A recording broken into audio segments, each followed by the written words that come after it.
Hello everyone, welcome to Guru Mantra academy. So guys, आज हम लोग 2012 एंड 13 से रिलेटेड कुछ क्वेश्चंस को स्टडी करने वाले हैं जो कि आपके गेट एक्सेल केमिस्ट्री के अंदर पूछे जा चुके हैं।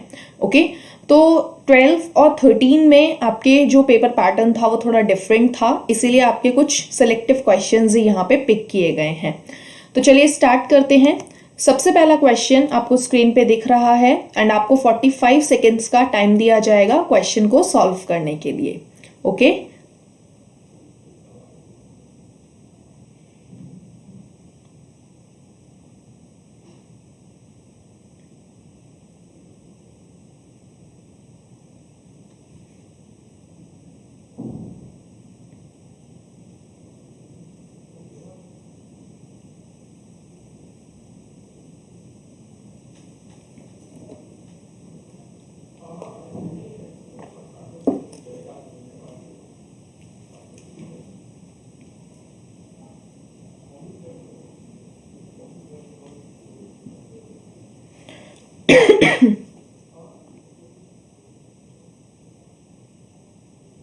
Time up guys. क्वेश्चन है the hybridisation of atomic orbitals of sulphur in SF4s। आपको SF4 के अंदर हाइब्रिडाइजेशन काउंट करना है।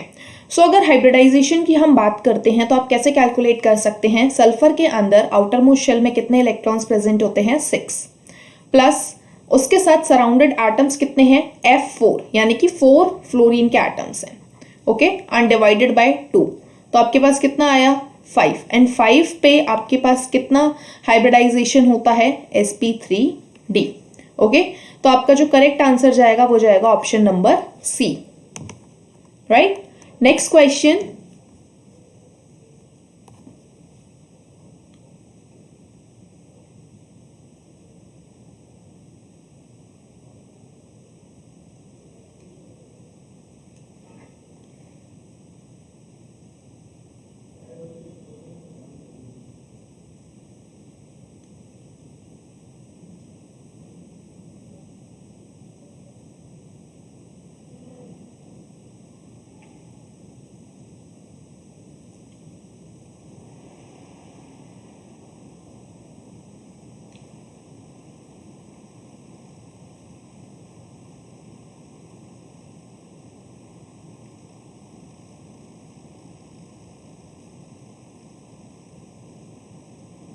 Stop guys, times up. Question है among the following the most reactive dienes in Diels Alders reaction is. Most reactive diene की अगर आप बात करते हो डायल्स एल्डर रिएक्शन में, तो आपके पास साइक्लोपेंटाडाइईन जो है ऑप्शन नंबर डी वो मोस्ट रिएक्टिव होता है।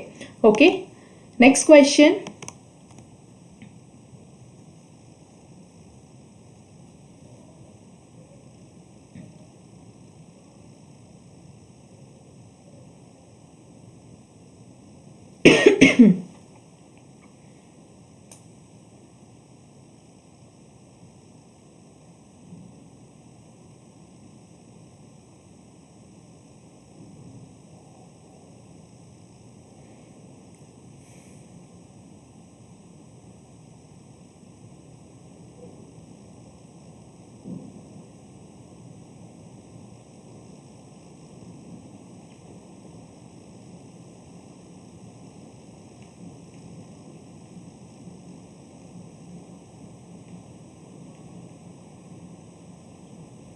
Stop guys, time's up.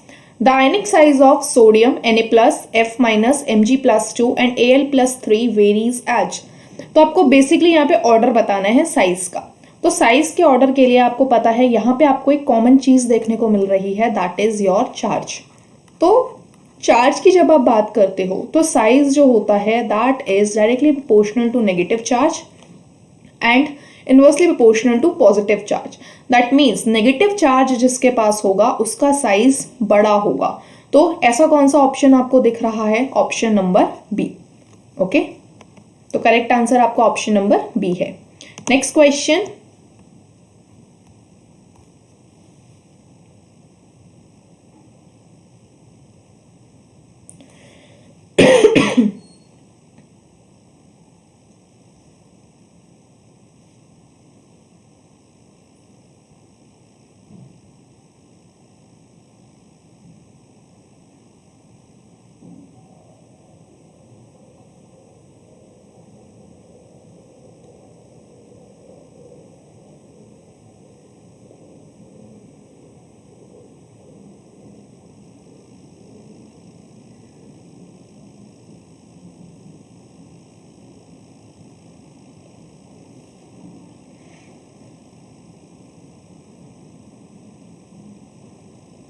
Stop guys, times up. Question है, as predicted by molecular orbital theory the bond order and magnetic nature of NO+R। तो आपको बॉन्ड ऑर्डर और मैग्नेटिक नेचर बताना है। So basically bond order के लिए आपको पता है कि जब 14 इलेक्ट्रॉन्स होंगे तो बॉन्ड ऑर्डर होता है 3, ठीक है। 13 इलेक्ट्रॉन्स मान लो हो गए तो बॉन्ड ऑर्डर हो जाएगा 2.5। ये एक शॉर्ट ट्रिक है, ठीक है। 15 इलेक्ट्रॉन्स अगर आपके पास हैं किसी भी स्पीशीज के अंदर तो वहां पे भी 2.5 बॉन्ड ऑर्डर हो जाएगा। मतलब 14 इलेक्ट्रॉन से जैसे ही आप डाउन चलोगे तो 0.5 से बॉन्ड ऑर्डर कम होने लग जाता है। सिमिलरली ऊपर चलोगे तो भी 0.5 से बॉन्ड ऑर्डर कम होने लग जाता है, ठीक है। तो अब एक बार इलेक्ट्रॉन्स काउंट कर लेते हैं NO+ के अंदर। सो नाइट्रोजन में 7, ऑक्सीजन में 8, कितने इलेक्ट्रॉन्स हो गए? 15। लेकिन यहाँ पे प्लस चार्ज है, दैट मीन्स आपको एक इलेक्ट्रॉन माइनस करना होगा, दैट मीन्स 14 इलेक्ट्रॉन्स आपके पास आ गए। अब 14 इलेक्ट्रॉन्स पे बॉन्ड ऑर्डर कितना होता है? 3, ठीक है। और जब आप इसके अंदर देखोगे कि ये जो इलेक्ट्रॉन्स है 14 इलेक्ट्रॉन्स हैं, इनको जब आप डालोगे ऑर्बिटल्स के अंदर तो आप देखोगे कि यहाँ पे कोई भी इलेक्ट्रॉन आपका अनपेयर्ड नहीं होगा, सभी के सभी पेयर्ड होंगे। इसीलिए ऑप्शन नंबर डी यानी कि 3 तो आपका बॉन्ड ऑर्डर हो गया और डायामैग्नेटिक आपकी ये स्पीशीज हो जाएगी। तो ऑप्शन नंबर डी आपका करेक्ट जाएगा। नेक्स्ट क्वेश्चन,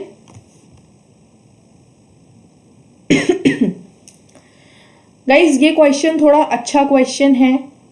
आपको लगेगा कि आप सही कर रहे हो लेकिन हो सकता है कि आप गलत हो, तो इसे ध्यान से कीजिएगा।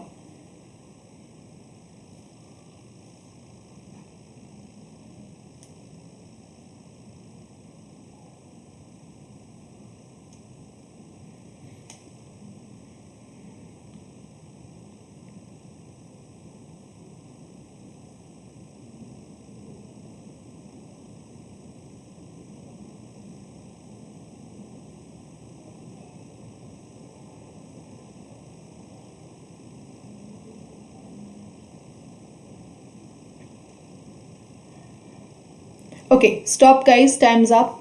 क्वेश्चन काफी इंटरेस्टिंग है एंड बहुत अच्छा क्वेश्चन है ये। तो क्वेश्चन है, द नॉन एरोमेटिक कंपाउंड और आयन एस। आपको बताना है कि ऐसा कौन सा कंपाउंड है जो कि नॉन एरोमेटिक है। तो सबसे पहले तो इसका जो आंसर जाने वाला है that is option number A, जो आपने पहली बार में ही सॉल्व करके इसको आपने नेग्लेक्ट कर दिया होगा। कैसे आपने सॉल्व किया होगा? With the help of Huckel's rule, ठीक है। अब देखो ऑप्शन नंबर ए ही क्यों गया, क्योंकि ये जो ऑप्शन आपको ए दिख रहा है दैट इज साइक्लोडेकापेंटाइन, ठीक है। ये एक ऐसा ऑर्गेनिक कंपाउंड है जिसके पास 10 पाई इलेक्ट्रॉन साइक्लिक सिस्टम है, आप बहुत अच्छे से जानते हो। और अकॉर्डिंग टू हकल्स रूल इसके पास 10 पाई इलेक्ट्रॉन सिस्टम है, साइक्लिक भी है।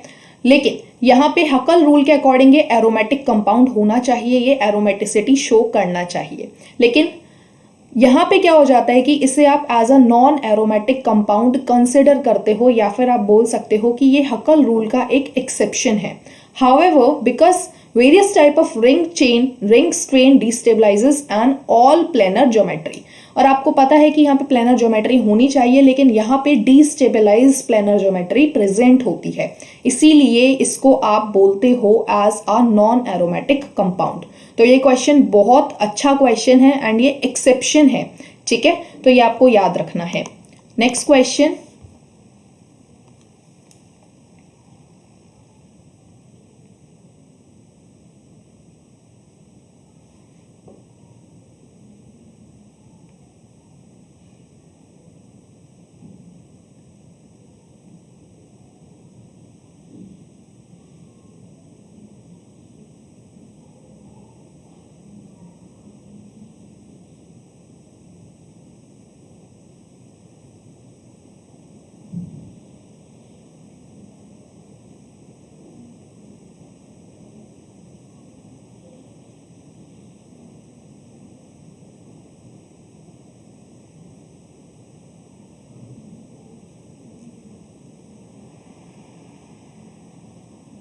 Stop guys. क्वेश्चन है, the type of electronic transition responsible for the yellow colour of K2CrO4s। तो ये क्वेश्चन आपको याद रखना है कि ये जो येलो कलर होता है K2CrO4 का, ये किस ट्रांजिशन की वजह से होता है? ये ट्रांजिशन होता है आपका ligand to metal charge transfer. Okay, तो ऑप्शन नंबर बी आपका यहाँ पे करेक्ट होगा। नेक्स्ट क्वेश्चन,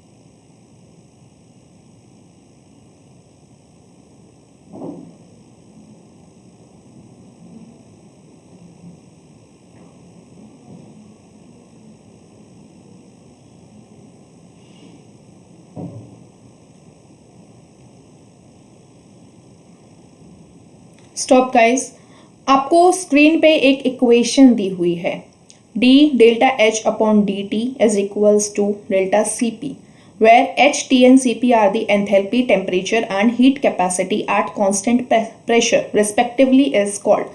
बेसिकली आपको इक्वेशन दे दी है एंड आपसे डायरेक्टली पूछा जा रहा है ये कौन सी इक्वेशन है, आपको किस नाम से जानते हो। तो ये जो क्वेश्चन है काफी आसान है, ये आपका थर्मोडायनेमिक्स टॉपिक से लिया गया है। तो ऑप्शन नंबर सी जो है दैट इज किरचॉफ्स इक्वेशन, इसे हम बोलते हैं, तो ये आपका करेक्ट आंसर है। नेक्स्ट क्वेश्चन,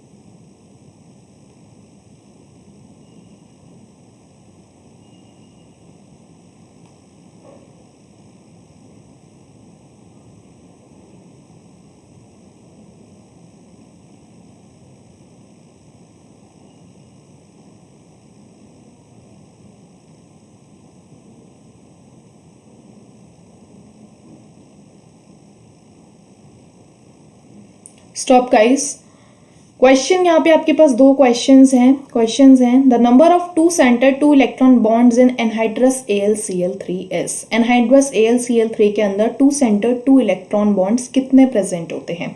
ठीक है, मोस्ट इंपॉर्टेंट चीज क्या है कि AlCl3 जो होता है उसका स्ट्रक्चर कुछ इस तरीके से होता है। ओके, एंड इसके अंदर आपको दो चीजें याद रखनी है कि AlCl3 के स्ट्रक्चर के अंदर 4 तो two centred two electron bonds होते हैं and two 3 centred and 2 electron bonds होते हैं। तो ये चीज आपको याद रखनी है, दैट इज वेरी इंपॉर्टेंट कि यहाँ पे AlCl3 के स्ट्रक्चर के अंदर 4 तो आपके पास 2 सेंटर्ड 2 इलेक्ट्रॉन बॉन्ड्स होंगे, जबकि 2 आपके पास 3 सेंटर्ड 2 इलेक्ट्रॉन बॉन्ड्स होंगे। ओके, तो यहाँ पे आपका आंसर जाएगा 4। ठीक है, नेक्स्ट क्वेश्चन है, when dissolve in water the number of H+ ions released from a molecule of H3BO3s। H3BO3 को जब आप पानी के अंदर डिसोसिएट करोगे, पानी के साथ रिएक्शन कराओगे, तो कितने number of H+ ions release होंगे। तो सबसे पहले H3BO3 जो है उसे आप मोनोबेसिक एसिड बोलते हो। मोनोबेसिक एसिड बोल रहे हो, क्यों बोल रहे हो, क्योंकि यहाँ पे सिंगल H+ आयन का ट्रांसफर हो रहा है, या फिर आप बोल सकते हो एक सिंगल H+ आयन रिलीज हो रही है। ठीक है, रिएक्शन आपको देखने को मिल रही है H3BO3 plus H2O giving rise to BOH whole 4 minus plus H+। That means यहाँ पे कितने आपको H+ आयंस देखने को मिलेंगे जब आप रिएक्शन कराओगे, तो 1। ओके, नेक्स्ट क्वेश्चन,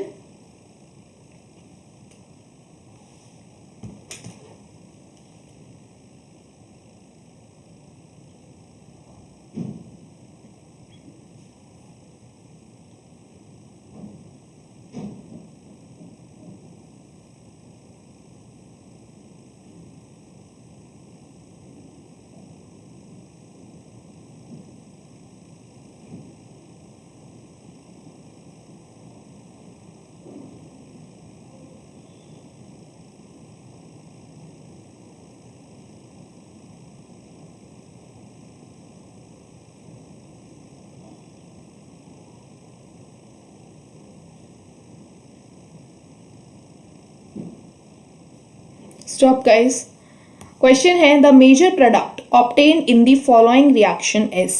आपको बताना है कि यहाँ पे मेजर प्रोडक्ट क्या होने वाला है। तो देखो, सबसे पहले रिएजेंट चेक करो, रिएजेंट को चेक करके हम लोग आंसर को डायरेक्टली बता सकते हैं। NaOEt और EtOH, तो इसके अंदर NaOEt जो होगा ये आपका किसके साथ रिएक्ट करेगा, ये आपका Br के साथ रिएक्ट करेगा और NaBr बाहर निकल जाएगा। जैसे ही NaBr बाहर निकलेगा तो यहाँ पे किस चीज का फॉर्मेशन हो जाएगा, यहाँ पे एक डबल बॉन्ड का फॉर्मेशन हो जाएगा। ठीक है, तो इस हिसाब से ऑप्शन नंबर सी आपका करेक्ट जाने वाला है।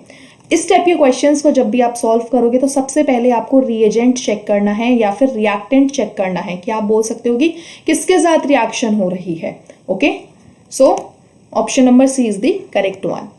सो this was all about today's topic guys. I hope आपको क्लियर हो गए होंगे सारे क्वेश्चंस। ये कुछ सेलेक्टिव क्वेश्चंस थे from 2012 and 13 previous year paper. Okay, so till next video, stay tuned. Thank you very much.